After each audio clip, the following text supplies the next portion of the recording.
3 دقايق وهتعملي احلى فراخ بصوص البافالو. السلام عليكم، اهلا بكم في قناه سمبوسه وبسبوسه. النهارده ان شاء الله هنعمل فراخ جميله كده لذيذه بصوص البافالو.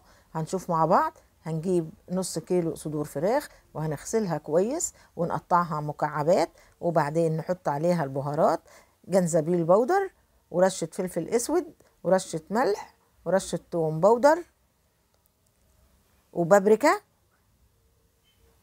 ومرق الدجاج، ونص عصير ليمونه،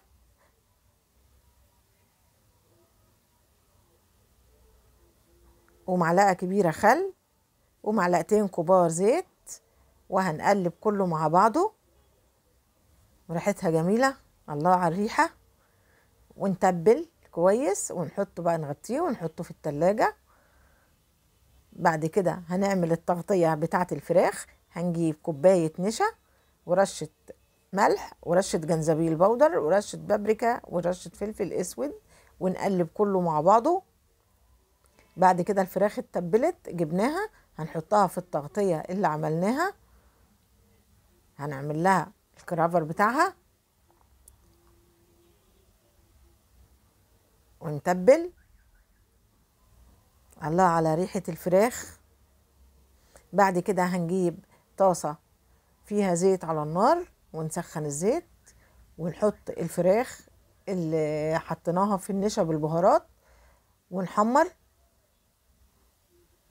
على الناحيتين. هنخلي لونها ذهبي كده. الله على الريحة وهي بتتقلي، خطيرة جدا. كده الفراخ بعد ما اتقلت خلاص، هنبدأ بقى نعمل صوص البافالو. هنجيب طاسة ونحطها على النار، ونحط 3 معالق كبار زبدة، ومعلقة كبيرة صويا صوص على الزبدة، ونص كوباية كاتشب، و2 معلقة كبيرة صوص باربيكيو مدخن، ده هيخليها في حتة تانية، و2 معلقة كبيرة عسل نحل. وهنقلب، وهنكون جايبين بصل اخضر ومقطعينه صغير ونديه تقليبة مع الصوص. بعد كده هنجيب الفراخ اللي احنا قليناها ونقلب في صوص البافالو. فراخ لذيذة جدا وخطيرة وريحتها حلوة قوي والطعم جميل. هتحبوها جدا وهتكرروها كتير ان شاء الله.